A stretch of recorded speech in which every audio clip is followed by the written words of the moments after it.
Mbote Nabiso, c'est votre frère Barli. C'est votre frère Barli, Tozaline Sengo, Yarokuta Nabino Lisusu. Nous le savons tous que dans nos vies, il n'y a rien aux acquis. Acquis et raté. Ce qui, aujourd'hui, opportunité, il y a des éléments, il y a un mouvement du corps, l'articulation, nous avons sur ça là, ils allaient favor, ils allaient grâce à Nzambe. Ils allaient acquitter, nous ne méritons rien. Et on a topé Nzambe merci, topé Sipe Bino merci. Pour na honneur au sala biso ya kolanda émission, topé le bambote. To ebi air beaucoup tane émission te, mais boye ba été, nous sommes vraiment reconnaissants pour vos soutiens, pour na ba remarque, pour na ba like, ba contribution na bino, et au sala malamu. On a besoin de suggestion, on a besoin ya ba feedback na bino toyo kabino nde toko avancer toko servir bino malamu koleka. Notre sujet d'aujourd'hui il va paraître un peu la prophétie de mauvais augure, la prophétie de malheur, mais les prophéties de malheur te ezali ete ezali mbela otobenga na lingala, même si tu commis déjà la phase moko il y a non retour, mais toutefois balobaka il n'est jamais tard pour faire du bien. Si je alelo kombo nango Kishasa eko disparaître.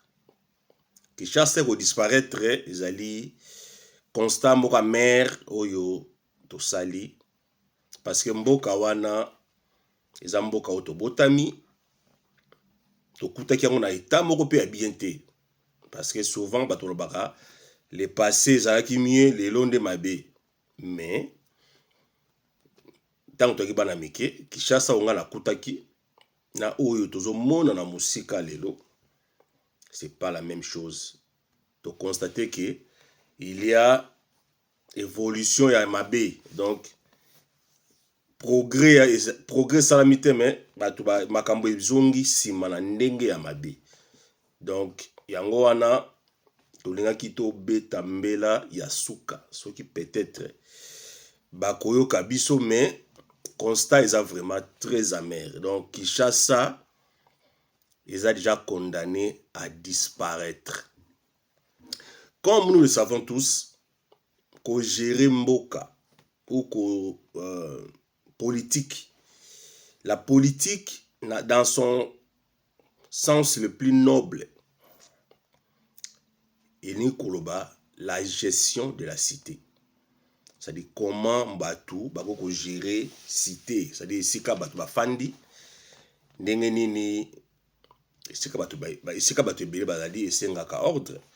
Donc la politique dans son sens vraiment noble zali, comment gérer la cité pour kimezala batu batambola malamu, batu ba circuler bien, batu batonga malamu, batu ba vivre dans la paix, respect mutuel ezala, sécurité ya bien ya batu pe biloko na bango. Alors la façon à gérer communauté ndiye babengaki en politique, mais to bosana te ke tant to ba la mikepe bakoko bazako sabiso so ba moni mwana moko aza bizaleli ya cash ba je mabe bazay koloba yo zali politicien. C'est parce que politique mingi oyo et ça dans son sens le plus noble bamboka na biso, et ça la mara toujours dans sens nango ya mabe. Yango na bakoko ba pesaka biso définition yo ezali vraiment meilleur. Sokoza mutu mo ya kolo, sokoza mutu ya ba je mabe, ba bengi yo politicien. Alors Kishasa eko disparaître. Kishasa eko disparaître parce que Kishasa tango basali yango, bon, pour faire court, dans les jours de l'indépendance, le 30 juin 1960, Kishasa ezalaki na capacité à 600 000 habitants. Na 600 000 habitants wana, ba belge, ba tongaka ba quartier, ba bandal, babatete bayolo, c'est-à-dire bapesaka, il y avait centre-ville ezalaki Kalina, ezalaki pe na bapark nango esika bato bakoki kosakana, basite oyo bango batongaki lokola balingwalo ezalaki deja babandal, je crois bakitambo mpe ezalaki baquartier urbanisé ordonné oyo bana bakili esika kosakana, yo basalaka baquartier lokola baterrain lokola baterrain municipal, c'est-à-dire ezalaki ordonné selon nombre ya bato. Alors selon ba témoignage ya bakoko na bapapa na biso baza kolobaki koya Kinshasa ezalaki na laisser passer moko mukanda moko zo permettre yo ba jour okofanda pe ba jour okozonga. Nyonso ezalaki ordre parce que selon bateau bazali ko gérer cité à l'époque bayebaki ete lokola batongi mboka ona capacité ya bato boye, alors bato maele batikaka peut-être moi marge moko peut-être comme ya 600 000 batikaka moi 1000 moko ya marge 1000 wana peut-être bato bako ya azongi ba passager donc c'était vraiment dans l'ordre.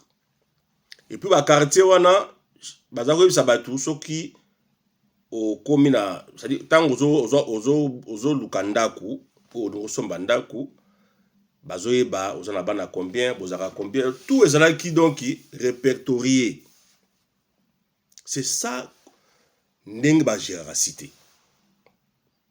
Alors lelo au fur et à mesure pour toko komaka lelo teme au fur et à mesure mboke bande nango kufa déjà ndaku ya 2 personnes et komaka déjà ba 10 personnes ti l'état ça na le côté l'état atongaka pe bandaku ya batute.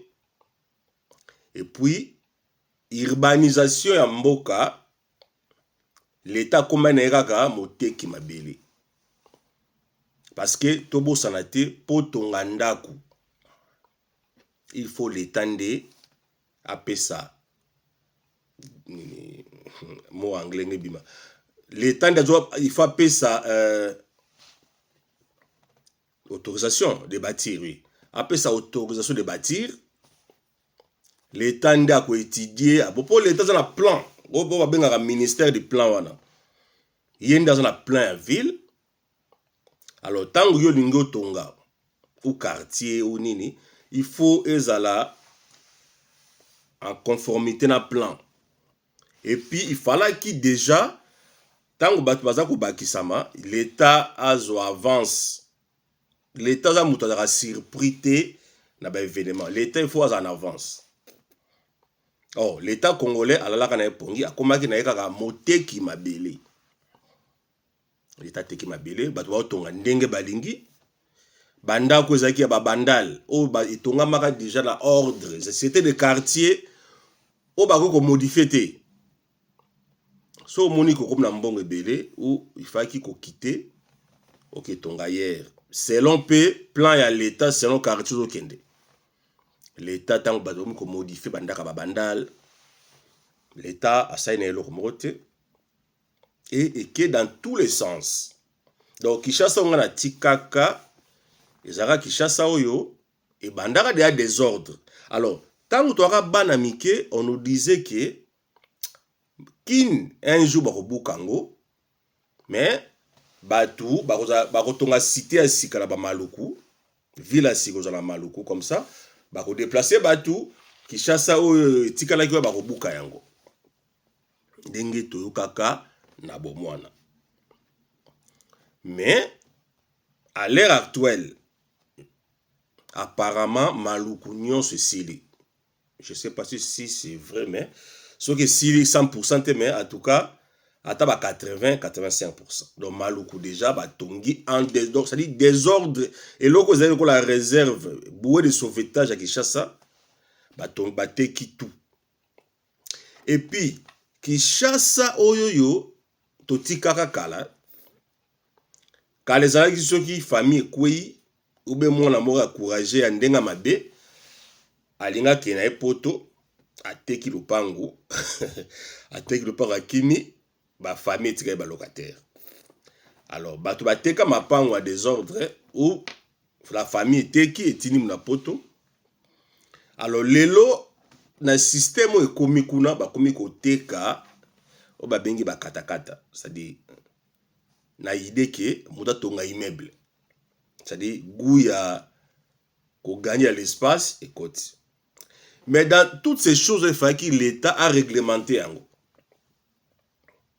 Makambo esalami bongo te, bato ba tonga en désordre mutu tout, c'est-à-dire komi naza na mwanda kunanga moko ya mukie na yeba kapenda ko pesa ba dimension te na mutu. Moi lopanga mukie obengi architecte na yo asali le plan. Oh, mutu na muta tongi sur ba building en désordre. En désordre, canalisation nango, SNEL, il faut qu'il y ait renforcé le courant, évacuation d'eau. Donc, c'est-à-dire, les lots qui ne commis à peu près 20 millions, mais na format à 600 000. Une ville de 20 millions d'habitants, banda kuzara malongate, banzela ezate. Et puis, chose grave, c'est que to komi na to koti na monde industrialisation la Kinshasa, ba immeuble, ba building, ba réchaud, avec l'arrivée des Chinois, au moins winda ku sur 10, ils ont mon réchaud, na moi TV, moi électricité. L'électricité koti en désordre partout, non encadré, mais service anti-incendie na Kinshasa eza nango te. Or, ce qui l'État qui sérieux, il fallait qu'il côté incendie d'abord. Parce que côté construction anarchique, il y a beaucoup à dire. Toi, on a tina okine moulaïté, déjà beaucoup comprendre que ba quartier, ba immeuble, on a désordre, on a mal, ils ont géré, c'est du désordre. Oyo, fartir nango koya. Parce que acte nous s'oppose à la vie, il faut au bouka mbouma nango. Faut ta fartir. Donc, fartir, il y a désordre côté ba construction anarchique, ba building, il y a désordre, ba ndako étage, c'est-à-dire, le pango ya mukie, ba kachango a 4 comme tout étage. Wana désordre, wana dégâts nango koya. So ba ndako en désordre, wana, na nombre ya batu ebele, commune ko la ngalima. Il fallait qu'ils attendent un service, même 10 services anti-incendie. Ou plus. Mais service anti-incendie, ils ont la rangote. Ils ont. Donc, ndenge butoza na boye, un jour pe Kinshasa wana, incendie pe ko tumba 50% ya ville. C'est-à-dire soki moto moko ebimi ya makasi. Kini pe ko zika. Il n'y a rien où il faut arrêter yango. Rien. Donc, si nous avons l'émission de la politique, parce que désordre bandega na 60. Certes, Mobutu Amérique quand même a tongaki quelques quartiers, un peu urbanisés. Mais c'était toujours désordre. Ils avaient des ordres. Donc, to sali ba dégâts oyo, to komi na tangu, to buka fartir. Donc, Kinshasa ndenge zawana. Kinshasa ndenge zawana.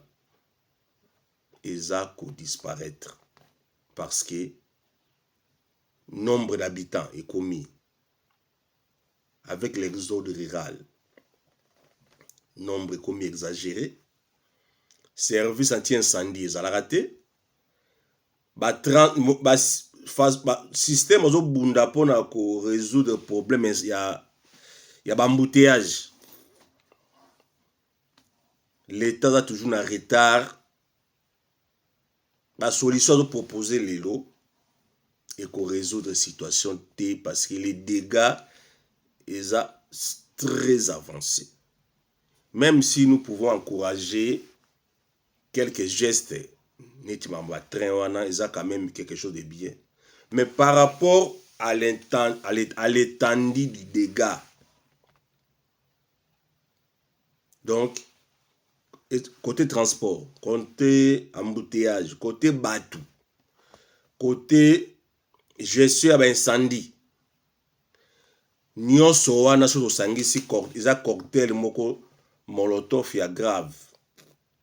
Donc kini so botali même bateau oyo bafungola misu, c'est-à-dire bateau oyo bazoyiba lelo na mboka, la plupart baosoma bandako na poto ou ailleurs. Parce que une ville normale, batambusa yango ndenge wana te. Comment une ville, mutu nyonso ifa tonga ndako na ye na ndenge na ye, l'État pesa kaka ba nini ba autorisation de bâtir. C'est pas à l'individu à tonga ndenge alingi. Donc lokola mikolo ekomi cop que ceux qui au sommet ndako na tonga ba étage okozo ba bénéfice ebele, c'est-à-dire tout le monde est dedans. L'État azotala na ye tango ba dege koya ale aye abuka bandaka bato. Alors so sangisi pe na ko buka bandako ya bato na ndenge ya mabe, parce que la plupart bandako ba buka c'est le même l'État a pesaka bango ba autorisation. Donc devant Dieu bato wana soki ba leli nzambe pa yoka bango. Donc so sangisi na kanda ya nzambe oyo za likolo ya l'État ya mboka wana, parce que il y a eu des gens yo babuki bandako na bango na ndenge ki baza bango nde ba na raison. Parce que soki l'État abuki ndako na yo parce que vous en a tort, l'État a des dommages à rater. Mais dans le cas d'espèce de Zalango, la plupart à bateau babuki bandako na bango, l'État nde a pesa bango ba autorisation d'une manière légale. Mais tant que l'État y est, au lieu de dédommager bango, ba bengi bango, ba forceur, ba buki bandako. Donc, nzamba revenger bango. Bon, pas bateau babou tourner de quoi baraille, mais il y a des gens aussi où l'État yenda teke la bandako. Donc, so totali cocktail molotov wana ya makambo eza sur Kinshasa. Transport, embouteillage, ba construction anarchique, ba building par bandako étage partout.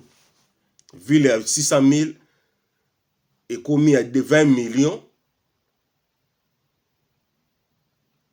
sans que l'État soit ba mesure. Lelo yo ba belé à Kinshasa sili ba komo ki na ba Congo. To bo sana te ke mo Congo na so bo moneli ba teke na Kinshasa. Bobo sana te mo Congo na mabele na ye asakana kati. Siko ba cop ekomi kasangulu bozo kota ba Congo. Mais mboka wana Congo na ndenge ya normal avec superficie à 2 400 km². Ce qui vraiment ministère à plan à salaki makamane na no ordre. Ce qui l'État qui sérieux congolais tout à cause dans le pango na e. Et le roi mabele na Congo et cause à la lixité qui mboka désordre bateau bazaki na ba province tellement l'État qui para bango te courant za la raté misale za la raté ba mungo ekoma raté, tout le monde a sali exode rural. Aïe na Kinshasa. Kinshasa est tondi alors espace monene et ça la province. Ça c'est le manque de série. C'est au qui n'est tondi. Bato bakendaka Kinshasa batambola raté. Mais mundele ba ville ka ba Londres, ba Paris wana. L'État a évolué à appliquer des mesures par rapport à l'évolution de la population. Et puis l'État a dit toujours en avance. Et l'État sérieux azalaka en avance ya makambo. Ya ba binga ba ministère à plan wana musala ngango wana. C'est-à-dire boza ko analyser évolution de la population, ba besoin ya mboka en avance. En avance. Que ndenge to laki 600 000, na to comme 2 millions d'années. Donc l'État zo prévoit bon, tant to comme 2 millions, to ça ndenge ya boka mindele balbaka. Oh non, il faut to comme ko ça la badamaz moko chimique parce que planète dans telle année bato ba comme autant bilangue comme pasi ko nourrir bato. Ça dit si tu veux être mokonzi mboka ou mokonzi quelque part ou dans niveau nyonso, il faut réfléchir en avance. Otala en amont, di bosso, musika, ozate ki yo surtout la makambo. Ça c'est faire de l'aventure. On les a dit aventure. Yango moni mboka surtout 18 ans, je crois 18 ans à Kabila, et Mimi Pemboka n'a des boulots davantage. Je dis que tous, à part les Belges, bah tout va faillir. Congolais nyonso a géré ne mabé. Mais 18 ans à Kabila, on dirait, et accéléré pe makambo mabé mingi. Parce que kini lelo est commis invivable. Et ça rapport congolais to éviter ceux qui ba mvuta yé ou ayebi nzambe mingi ou aza patient mingi, mais na condition qui chassa eza lelo. Condition qui chassa eza lelo. Un peuple normal de asa atomboka kala. Mais gloire à Dieu, bato bazana bango ils sont patients, disons ça comme ça.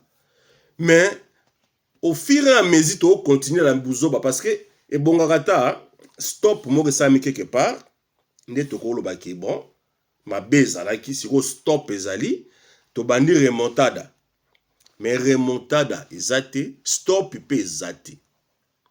Donc dégâts où ezali chute libre ezali depuis 60 le 30 juin toujours zinda les to komina bazo ba près de 20 millions d'habitants dans la capitale.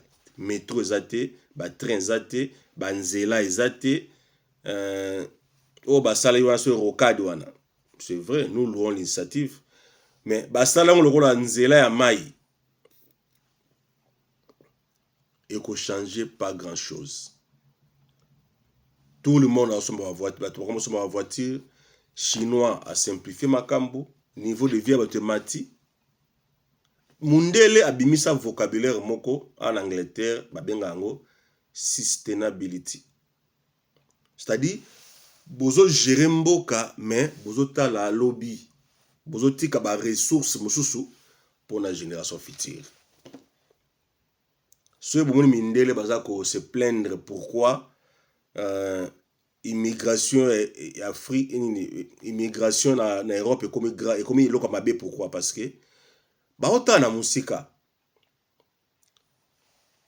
population ya Europe ezokita ba africain bazo bota et puis baza jeune et puis bazo comme belé donc dans quelques années ba comme plusieurs milliards Afrique baza voisin na Europe ceux qui Afrique ezaka en état de désordre tant ba okota ça dit mundela mo da danger alors biso ndenge to mona ka Congo wana Kinshasa tout ça Kinshasa et c'est Kinshasa wana penda muto mona danger za teke to fanda na mboka moko système ati incendie ezalaka te système ati incendie na Kinshasa ezalaka te donc moto mo robima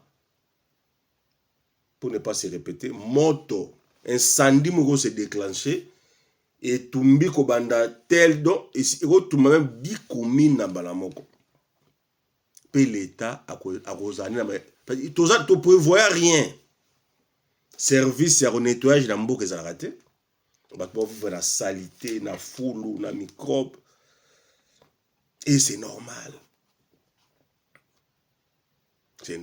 bato ba ki parle bango te donc les gens vivent dans la poubelle embouteillage yango pe peuple nda souffraka bakonzi balekaka na bango na sens unique.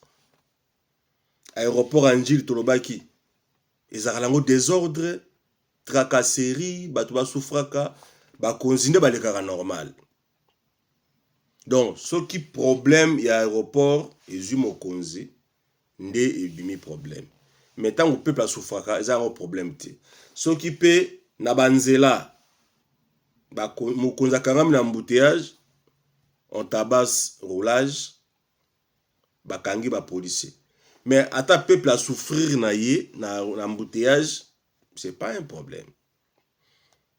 Or na ba mboka ya sérieux, mibeko ezalaka respecté de haut en bas. Na mboka na biso ya Angleterre, premier ministre ba frappaka ye parce que atambusaki na vitesse ebele. Service o géraka mituka ba banzela ba frappa premier ministre Rishi Sunak, je crois, je pense, pour un problème ya mamituka. Mais biso autorité moko azoleka na sens unique. Et puis mboka nzela ezate ba souffrir, président azoleka panzi batu ya leki. Mais eza en sensité. Il faut qu'il y ait moko déjà mona que peuple a souffrir. Ce qui bango ba ko lekate, c'est que nga pena ndimaka kana souffrir. Parce que balukaka solution te pona mokonzi, balukaka solution pona population. Le quoi la mokonzi peut faire partie à la population ndako bénéficier.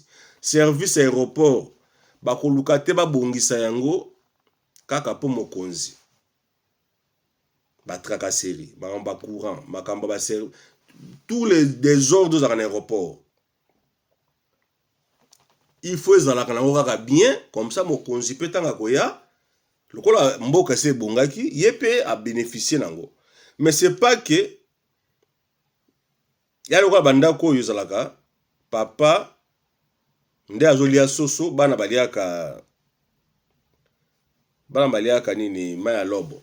Donc nous pensons